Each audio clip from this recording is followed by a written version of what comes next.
رات کا سناٹا، مدینہ کی خاموش گلیاں، ایک نیا حکم نازل ہونے والا ہے۔ ایسا حکم جو بھوک بھی ہے، عبادت بھی، صبر بھی ہے اور انقلاب بھی۔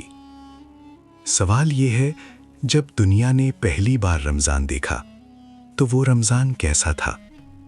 کیا وہ آسان تھا یا تاریخ کا سب سے کٹھن امتحان؟ آج ہم وقت کے پردے ہٹاتے ہیں اور واپس جاتے ہیں دنیا کے پہلے رمضان کی طرف۔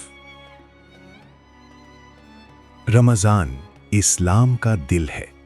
یہ مہینہ عبادت، تقوی اور قربانی کا نام ہے۔ لیکن ایک دن ایسا بھی تھا جب مسلمانوں نے پہلی بار سحری کی خاموشی سنی، پہلی بار دن بھر بھوک پیاس برداشت کی اور پہلی بار اللہ کے اس حکم کے سامنے سر جھکایا، اے ایمان والو، تم پر روزہ فرض کیا گیا۔ یہ وہ رمضان تھا جو نبی کریم صلی اللہ علیہ وسلم کی حیات مبارکہ میں آیا، ہجرت کے بعد مدینہ میں سن 2 ہجری۔ یہ صرف روزوں کا مہینہ نہیں تھا، یہ امتحان تھا، یہ تیاری تھی اور یہ فیصلہ کن موڑ تھا اسلامی تاریخ کا۔ روزے کا حکم۔ مدینہ، نبی کریم صلی اللہ علیہ وسلم کا شہر۔ مسلمان یہاں امن میں تھے، لیکن آسانی میں نہیں۔ مہاجرین نے سب کچھ چھوڑ دیا تھا، انصار نے دل اور گھر کھول دیے تھے، لیکن وسائل کم تھے، کھجوریں، پانی اور سادہ زندگی۔ اسی دوران شعبان 2 ہجری میں وحی نازل ہوئی، سورۃ البقرہ آیت 183۔ تم پر روزہ فرض کیا گیا جیسے تم سے پہلے لوگوں پر فرض کیا گیا، تاکہ تم تقوی اختیار کرو۔ یہ ایک نیا حکم تھا۔ عرب اس عبادت سے واقف نہ تھے۔ پورا دن کھانا چھوڑ دینا، پانی تک نہ پینا، یہ آسان نہیں تھا۔ لیکن صحابہ نے سوال نہیں کیا، انہوں نے کہا، سمعنا و اطعنا۔ یہی دنیا کا پہلا رمضان تھا، اطاعت کا رمضان۔ پہلی سحری، پہلا دن، رات کا آخری پہر۔ مدینہ کی فضا میں خاموشی، کچھ گھروں میں چراغ جلتے ہیں، سحری کی سادہ سی تیاری، چند کھجوریں، پانی کا ایک برتن۔ نبی کریم صلی اللہ علیہ وسلم بھی سحری کرتے ہیں، سادگی کے ساتھ، شکر کے ساتھ، اذان فجر، نماز، اور پھر طویل دن۔ سورج چڑھتا ہے، گرمی بڑھتی ہے، پیاس زبان سے چپک جاتی ہے۔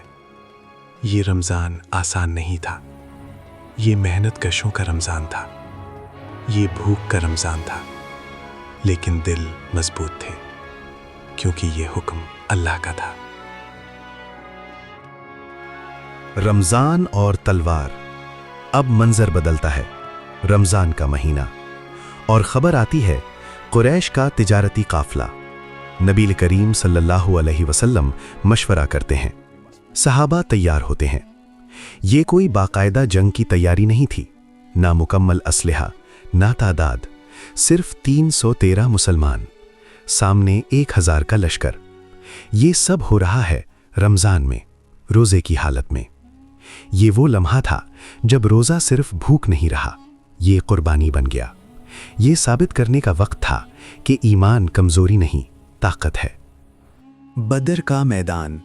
17 رمضان، میدان بدر، ریت، خاموشی اور خوف۔ نبی کریم صلی اللہ علیہ وسلم دعا میں ڈوبے ہوئے ہیں، ہاتھ اٹھے ہوئے، آنکھوں سے آنسو جاری۔ اے اللہ، اگر آج یہ جماعت ہلاک ہو گئی تو زمین پر تیرا نام لینے والا کوئی نہ ہوگا۔ یہ دعا صرف فتح کی نہیں تھی، یہ دین کے بقا کی دعا تھی۔ یہ رمضان کا دن تھا، روزہ تھا اور جنگ بھی۔ فتح جو تاریخ بن گئی۔ پھر وہ لمحہ آتا ہے جب آسمان فیصلہ کرتا ہے، فرشتے اترتے ہیں، اللہ کی مدد نازل ہوتی ہے، کمزور سمجھے جانے والے فتح پا جاتے ہیں۔ بدر کی فتح، رمضان کی فتح، یہ اسلام کی پہلی بڑی کامیابی تھی۔ یہ اعلان تھا، یہ دین مٹنے والا نہیں۔ اسی رمضان میں مسلمانوں نے سیکھا کہ روزہ صرف پیاس نہیں، یہ اللہ پر مکمل بھروسہ ہے۔ دنیا کا پہلا رمضان آسان نہیں تھا۔ وہ بھوک سے بھرا ہوا تھا، وہ خوف سے بھرا ہوا تھا، وہ قربانی سے بھرا ہوا تھا، لیکن وہ تقوی سے بھی بھرا ہوا تھا۔ آج ہمارے رمضان مختلف ہیں، میزیں بھری ہوتی ہیں، راحتیں زیادہ ہیں۔ سوال یہ ہے، کیا ہمارے دل بھی اتنے ہی مضبوط ہیں؟ رمضان ہمیں یاد دلاتا ہے کہ اصل مقصد بھوک نہیں بلکہ اللہ کی رضا ہے۔ اگر ہم دنیا کے پہلے رمضان کی روح سمجھ لیں تو ہمارا آج بھی بدل سکتا ہے۔ یہی رمضان کا پیغام ہے۔